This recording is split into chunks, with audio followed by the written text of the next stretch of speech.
மேய்ப்பனின் குரல் ஊழியத்தின் மூலம் 1975 ஆண்டு முதல் கடந்த 47 ஆண்டுகளுக்கும் மேலாக நற்செய்தியை அறிவித்து கொண்டு வருகிறோம்.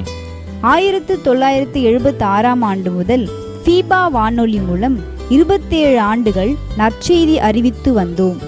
இப்பொழுது இந்த டிவி நிகழ்ச்சியின் மூலம் உங்களை சந்திப்பதில் மகிழ்ச்சி அடைகிறோம். மேய்ப்பனின் குரல் ஊழியத்தின் மூலம் நடைபெறும் ஊழியங்கள்: ஆவிக்குரிய புத்தகங்கள், ஆவிக்குரிய கூடுகைகள், குடும்ப முகாம்கள், ஒடிசா மேற்கு வங்காள பழங்குடி மக்கள் மத்தியில் மிஷனரி ஊழியங்கள், மாதந்தோறும் தமிழில் மேகசீனையும் ஆங்கில மொழியில் நியூஸ் லெட்டரையும் வெளியிடுகிறோம். தின தியானங்களை வாட்ஸ்அப்பில் பெற விரும்புவோர் திரையில் காணும் எண்களை தொடர்பு கொள்ளவும்.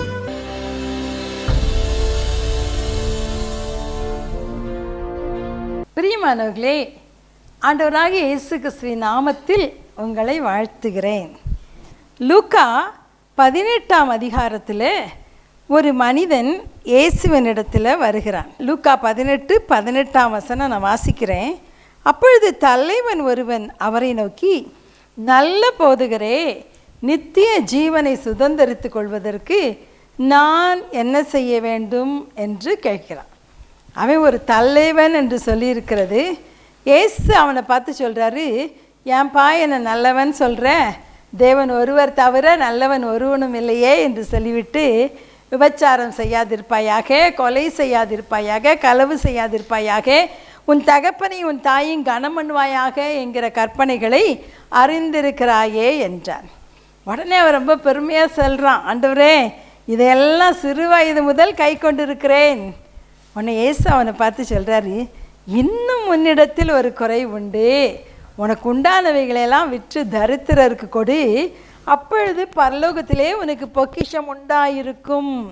பின்பு என்னை பின்பற்றி வா. பாருங்க, ஆண்டவர் இவன் கற்பனையெல்லாம் கை கொள்கிறான். ஆனால் அவங்கிட்ட உள்ள குறைவை இயேசு பார்க்கிறார். என்ன பார்க்குறார்? நிறைய பணம் சேர்த்து சேர்த்து வச்சிருக்கிறான். கற்பனைகளில் 2 கற்பனை உண்டு. என்ன கற்பனை? உன் தேவனாகிய கர்த்தரிடத்தில் முழு இருதயத்தோடும் முழு ஆத்துமாவோடும் முழு பலத்தோடும் அன்பு கூறுவாயாக. 2வது கற்பனை, உன்னிடத்தில் அன்பு கூறுவது போல பிறனிடத்தில் அன்பு கூறுவாயாக. இந்த முதல் கற்பனையே அவன் அழகாக ஃபாலோ பண்ணிட்டான். 2வது கற்பனையை அவன் செய்யவில்லை. எல்லாவற்றையும் தனக்காகவே சேர்த்து சேர்த்து வைத்திருந்தான்.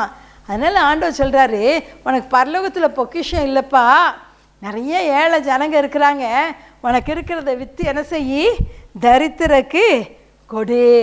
ஆனால் பாருங்கள், வேத வசனம் சொல்கிறது, அவன் அதிக ஐஸ்வர்யம் உள்ளவன் ஆனபடியால் இதை கேட்ட பொழுது மிகுந்த துக்கமடைந்தான் என்று வேத வசனம் சொல்கிறது.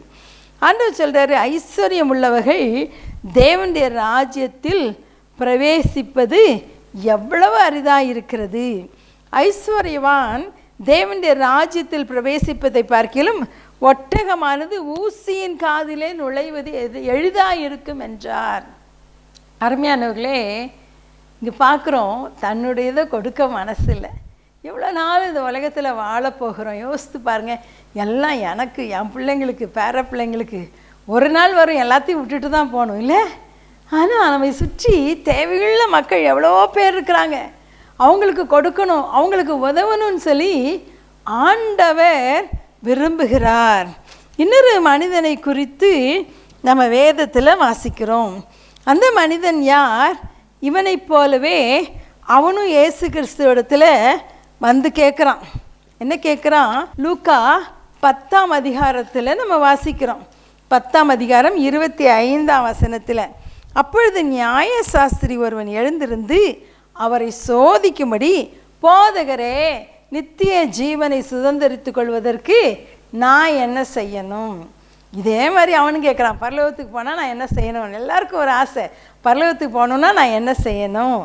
ஆண்டவர் சொல்கிறாரு, நியாயப்பிரமாணத்தில் என்னப்பா எழுதியிருக்கு, உனக்கு தான் தெரியுமே, சொல்லு அப்படின்னோடனே இந்த 2 கற்பனைகளையும் அழகாக சொல்கிறான். முதலாவது தேவனை நேசிக்கணும், 2வது மற்றவர்களை நேசிக்கணும். ஆண்டவர் சொல்லிட்டாரு, கரெக்டாக சொல்லிட்டப்பா, போய் அப்படியே செய்யின்னு சொல்லிட்டார். சொன்ன உடனே இவன் சொல்கிறான், உன்னை போல பிறனையும் நேசின்னு சொல்லியிருக்கே, எனக்கு பிறன் யார்? உடனே ஆண்டவர் அவனுக்கு ஒரு உவமையை சொல்கிறாரு. என்ன சொல்கிறாருன்னா, ஒரு மனுஷன் எருசலேமிலேருந்து எரிகோவுக்கு போகும்போது கள்ளர் கையில் அகப்பட்டான். அவன் வஸ்திரங்களையெல்லாம் உறிஞ்சிட்டு குற்றியெல்லாம் விட்டு போயிட்டாங்க. அவன் கையில் இருந்ததெல்லாம் திருடிட்டு போயிட்டாங்க. முதல்ல ஒருத்தன் வர்றான், ஆசாரியன். அவனை பார்க்குறான், பார்த்துட்டு வேற வழியாக போயிடுறான். ரெண்டாவது ஒரு லேவியன், அவனும் பார்க்குறான், பக்கமாய் விலகி போனான். பாருங்க, ஆசாரியன் தேவனுடைய ஆலயத்தில் வேலை செய்கிறவன், லேவியன் தேவனுக்காக வேலை செய்கிறவங்க. பார்த்துட்டு பார்க்காத மாதிரி போயிட்டாங்க. ஆனால் யூதர் குலத்தை சேராதவர்கள் என்று தள்ளப்பட்ட நிலைமையில் இருக்கிற சமாரியன் ஒருத்தன் வர்றான். அவன் என்ன செஞ்சானா, அவனை கண்டு மனதுருகி கிட்ட வந்து அவனுடைய காயங்களில் எண்ணெயும் திராட்சரசமும் வார்த்து காயங்களை கட்டி அவனை தன் சுய வாகனத்தின் மேல் ஏற்றி சத்திரத்துக்கு கொண்டு போய் அவனை பராமரித்தான். ஒரு நாள் ஃபுல்லாக அவன் கூட ஸ்பெண்ட் பண்ணுறான், காயத்தெல்லாம் கட்டுறான், எல்லாத்தையும் செய்கிறான். சத்திரத்துக்கு கொண்டு போய் அவனை பார்க்குறான். அவன் கூட தங்கி இருந்துட்டு அவன் கொஞ்சம் நல்லா ரெக்கவர் ஆனவனே மறுநாளிலே தான் புறப்படும் போது 2 பணத்தை எடுத்து அவன் கையில் கொடுக்குறான், சத்திரக்காரன் கையில். இந்தப்பா, இதை வச்சுக்கோ, இதை விட அதிகமாக ஏதாவது செலவழிச்சுன்னா கூட சொல்லு, நான் வரும்போது திருப்பி தாரேன். யாரும் தெரியாதுங்க, எவருனே தெரியாது. ஆனால் அந்த மனிதனை இவன் நேசித்து தான் பாக்கெட்லேருந்து செலவு பண்ணி கொடுக்கறத பார்க்குறோம். ஏசு சொல்கிறாரு, இந்த 3 பேரில் இவனுக்கு பிறனாயிருந்தவன் யாருப்பா அப்படின்னு கேட்டப்போ அந்த அவனுக்கு இரக்கம் செய்தவனே என்று சொன்னான். அதுக்கு ஆண்டவர் சொன்னா, நீயும் போய் அப்படியே செய். நம்ம சுற்றி தேவையுள்ள மக்கள் இருக்கிறாங்க, காயப்பட்ட மக்கள் இருக்கிறாங்க, பிசாசினாலே வேதனைக்குள்ளாக்கப்பட்ட மக்கள் இருக்கிறாங்க, தேவையோடு இருக்கிறாங்க, கண்ணீரோடு இருக்கிறாங்க. ஆண்டவருடைய பிள்ளைகளாக இருக்கும்போது அவங்களுடைய தேவையை பார்க்க வேண்டும். இன்றைக்கெலாம் பார்க்குறோம் நிறைய நியூஸில், பேப்பரில் ஆண்டவரை அறியாத பிள்ளைங்க, தெருவில் கிடக்கிற பிள்ளைங்களை எடுத்துகிட்டு போய் பைத்தியக்காரங்களெல்லாம் நல்லா குளிப்பாட்டி அழகாக ஷேவ் பண்ணி முடியெல்லாம் வெட்டி என்னெல்லாமோ செய்கிறாங்களாம். நிறைய காரியங்களை கேள்விப்படுகிறோம். ஆண்டவரை அறியாத பிள்ளைகள் உதவி செய்கிற காரியங்கள் நிறையா இருக்குது. ஆனால் தேவனை அறிந்த நாம் பக்கமாய் விலகி போகிறோமோ? இன்னும் சுவிசேஷம் இந்திய தேசத்தில் இன்னும் போய் சேரலை. 5% 6% தான். இயேசு கிறிஸ்துவினுடைய சீஷனே வந்து கூட இன்னும் போகலைங்க. ஏன் தெரியுமா? முதல் கற்பனையை கை கொள்ளுகிற நாம் இந்த 2வது கற்பனையே கை கொள்ளுகிறதே இல்லை. உன்னை போல பிறனையும் நேசி. பார்க்கலாமா? நம்முடைய கண்களை சுற்றிலும் முற்றிலும் எடுத்து பார்க்கலாமா? நித்திய ஜீவனை பெற என்ன செய்ய வேண்டும் என்று கேட்டவன் இடத்துல ஏசப்பா சொன்னார், இதே மாதிரி நீயும் போய் செய்யி அப்படின்ட்டார். இன்னொரு ஒரு ஆளை குறித்து கூட நம்ம லூக்கா 12 அதிகாரத்தில் வாசிக்கிறோம். இவன் என்ன செய்கிறான்? நிறைய பணத்தை சேர்த்து வைக்கிறான். லூக்கா 12 அதிகாரம் 16 வசனத்தில் இயேசு அவர்களுக்கு ஓமையை சொன்னார். ஐஸ்வர்யமுள்ள ஒருவனுடைய நிலம் நன்றாய் விளைந்தது. அப்பொழுது அவன், நான் என்ன செய்வேன்? என் தானியங்களை சேர்த்து வைக்கிறதற்கு இடமில்லையே. நான் ஒன்று செய்வேன், என் களஞ்சியங்களை இடித்து பெரிதாக கட்டி எனக்கு விளைந்த தானியத்தையும் என் பொருட்களையும் அங்கே சேர்த்து வைத்து பின்பு ஆத்துமாவே, அநேக வருஷங்களுக்கு அநேக பொருள்கள் சேர்த்து வைக்கப்பட்டிருக்கிறது, நீ இளைப்பாரி புசித்து குடித்து பூரிப்பாயிரு என்று என் ஆத்துமாவோடே சொல்லுவேன் என்று தனக்குள்ளே சிந்தித்து கொண்டான். பாருங்க, தேவனோ அவனை நோக்கி, மதிகேடனே, உன் ஆத்துமா உன்னிடத்திலிருந்து இந்த ராத்திரியிலே எடுத்துக்கொள்ளப்படும், அப்பொழுது நீ சேகரித்தவைகள் யாருடையதாகும் என்றார். தேவனிடத்தில் ஐஸ்வர்யவானாய் இராமல் தனக்காகவே பொக்கிஷங்களை சேர்த்து வைக்கிறவன் இப்படியே இருக்கிறான். அருமையானவர்களே, கடவுள்கிட்ட நம்ம பணக்காரங்களாக இருக்கணுமா? நமக்காக சேர்த்து சேர்த்து கூச்சி வைக்கிறோமா? இல்லை, ஒன்றுமே கவலை இல்லை, 3 தலைமுறைக்கு சொத்து சேர்த்து வச்சாச்சு. நிறைய பேர் சொல்லுவாங்க. ஆனால் ஆண்டவர் சொல்ல, மதிகேடனே, முட்டாளேன்னு சொல்கிறார். இன்றைக்கி உன் ஜீவன் போனால் நீ சேர்த்து வைத்ததெல்லாம் யார்கிட்ட போகும்? பரலோகத்தில் உங்கள் பொக்கிஷங்களை சேர்த்து வைங்க. இங்கே பூச்சியும் திருவும் அவைகளை கெடுக்கும். உன் பொக்கிஷம் எங்கே இருக்குதோ அங்கே தான் உன் இருதயமும் இருக்கும்னு சொல்கிறாரு. நிறையா சொத்தை சேர்த்து சேர்த்து வச்சோன்னா நம்முடைய இருதயம்லாம் உலகத்துக்குள்ளே தான் இருக்கும். ஆனால் பரலோகத்தில் பொக்கிஷம் சேர்த்து வைக்க வேண்டும். தேவனுடைய ஊழியத்துக்கு தாராளமாக கைகளை திறந்து கொடுங்க. உண்மையாக ஊழியம் செய்கிற பிள்ளைங்களுக்கு கொடுங்க. தேவையுள்ள மக்களுக்கு கொடுங்க. அப்போ கர்த்தர் உங்களை ஆசீர்வதிப்பார்.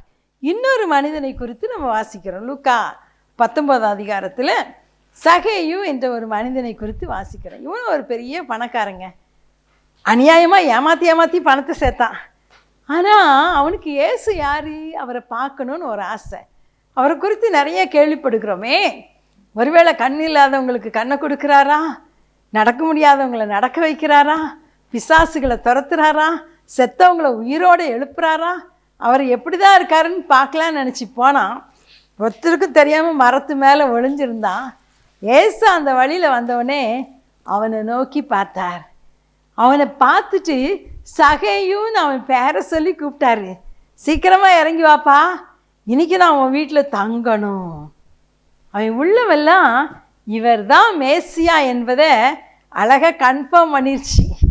உடனே கீழே இறங்கி ஓடி வர்றான். பக்கத்தில் உள்ளவங்களாம் சொல்கிறாங்க, ஐய பாவியான இவங்கிட்ட போகிறேன்னு சொல்கிறாரே, முறுமுறுக்கிறாங்க. நான் என்ன செஞ்சான் தெரியுமா?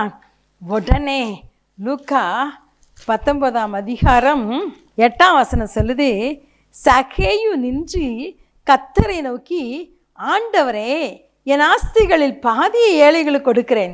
நான் ஒருவனிடத்தில் எதையாகிலும் அநியாயமாய் வாங்கினதுண்டானால் 4 அத்தனையாய் திரும்ப செலுத்துகிறேன் என்றான். ஏசு அவனை நோக்கி, இன்றைக்கு இந்த வீட்டுக்கு ரட்சிப்பு வந்தது, இவனும் ஆபிரகாமுக்கு குமாரனாய் இருக்கிறானே. இழந்து போனதை தேடவும் ரட்சிக்கவுமே மனுஷகுமாரன் வந்திருக்கிறான் என்றார். ஹல்லேலூயா. பணத்தை ஏமாற்றி சேர்த்து வச்சாங்க. பெரிய பணக்காரன் தான், யாரையும் மதிக்கலை, யாருக்குமே அவனை இஷ்டம் கிடையாது. ஆனால் இயேசுவை ஏற்றுக்கொண்டோடனே இந்த இயேசு தான் அவனுக்கு பெருசாக தெரிகிறார். பணம் தெரியல, பாதியை வித்துடுறேன்ப்பா, உடனே கொடுத்துட்றேன். இதாங்க மனம் திரும்புதல். பணம் வேண்டாம், எனக்கு பரலோக ராஜ்யம்தான் வேணும். பணம் வேண்டாம், இயேசு தான் வேண்டும். இதை தான் ஆண்டவர் வலியுறுத்துகிறார். ஒருவனுக்கு எவ்வளவு திரளான ஆஸ்தி இருந்தாலும் அது அவனுக்கு ஜீவன் அல்ல. நானே வழியும் சத்தியமும் ஜீவனுமாயிருக்கிறேன். இயேசு கிறிஸ்துவாகிய ஜீவனை பெற்றவர்களுக்கு இந்த ஆஸ்தி பொருள் இதெல்லாம் ஜீவன் அல்லங்கிறது தெளிவாக தெரியும். இன்னைக்கு 4 பேர் இயேசுக்கிட்ட வந்தவங்களை பார்த்து இதை பற்றி நம்ம படித்தோம் அல்லவா? நம்ம எந்த நிலைமையில் இருக்கிறோம்? ஒருத்தன் வந்தான், ஆண்டவர் உங்ககிட்ட ஒரு குறை இருக்குப்பா, பரலோகத்தில் அவனுக்கு பொக்கிஷம் இல்லைன்னு சொன்னோடனே துக்கமாக திரும்பி போயிட்டான். இன்னொருத்தன் வந்தான், எனக்கு பிறன் யாருன்னு கேட்டான். காயப்பட்டு கிடந்த ஒரு மகனை பார்த்து அவனுக்கு உதவி செஞ்ச அந்த 3வது சமாரியனை பற்றி ஆண்டவர் சொன்னார், நீ போய் அதேபடி செய்யின்ட்டு. 3வது ஒருத்தன், என் ஆத்துமாவே நல்லா இழைப்பார், நிறையா சேர்த்துட்டேன்னு சொன்னான். ஆண்டவர் அவனை பார்த்து முட்டாளேன்னு சொன்னார். 4வது ஒருத்தன் வந்தான், எனக்கு பணம்லாம் வெறுசு இல்லைப்பா, எல்லாத்தையும் தூக்கி போட்டுறேன், ஏசப்பா நீங்கள் போதும். ஒரே நிமிஷத்தில் மனம் திரும்பினா ஆண்டவர் சொன்னார், அவன் அல்ல, இவனே, இவன்தான் ஆபிரகாமுக்கு குமாரனாக இருக்கிறான் என்று சொல்லி ஆண்டவர் அவனை குறித்து அழகாக சொன்னார். அருமையானவர்களே, நம்ம எப்படி இருக்கிறோம்? நம்முடைய ஆஸ்தியை எங்கே சேர்த்து வச்சுருக்கிறோம்?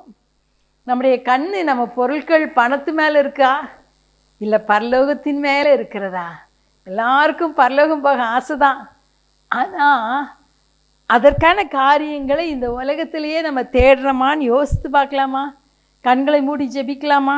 எங்களை நேசிக்கிற எங்களை அன்பின் தகப்பனே, தர்மையான ஜெப நேரத்துக்காக ஸ்தோத்திரம் ஆண்டவரே. இந்த பரலோக ராஜ்யத்தை நாங்கள் யாரும் இழந்து போகாதபடி கர்த்தாவே, எங்கள் கண்கள் உலகத்தின் மேலோ உலகத்தின் பொருட்கள் மேலோ பதவி மேலோ இராதபடி எங்கள் கண்கள் உண்மையில இருக்கட்டையா. இயேசுவாகிய ஜீவனாகிய உம்மை நாங்கள் பெற்றுக்கொள்ளட்டும். மெய் தேவனாகிய உம்மையும் அவருடைய குமாரனாகிய இயேசு கிறிஸ்துவை அறிவதே நித்திய ஜீவன் என்று வேதவசனம் சொல்கிறது. இன்னும் உம்மோடு உறவாடி இன்னும் உம்மை அறிந்து கொள்ள, பரலோகத்தில் பொக்கிஷங்களை சேர்த்து வைக்க கர்த்தர் எனக்கும் எங்களுக்கும் கிருபை தாங்கன்னு சொல்லி ஜெபிக்கிறோம். இயேசுவின் நாமத்தில் பிதாவே, ஆமேன், ஆமேன். பிரதி மாதம் செவ்வாய்க்கிழமை காலை 10:30 மணி முதல் மதியம் 12 மணி வரை மேய்ப்பனின் குரல் அலுவலகத்தில் உபவாச ஜெபம் நடைபெறும். வியாதியஸ்தர்களுக்காக ஜெபம் ஏறெடுக்கப்படும். மனக்குழப்பத்தில் செய்வதறியாது திகைப்பவர்களுக்கு ஆவிக்குரிய ஆலோசனைகளும் வழங்கப்படும். எங்களை தொடர்பு கொள்ள விரும்புவோர் திரையில் காணும் எண்களை தொடர்பு கொள்ளவும்.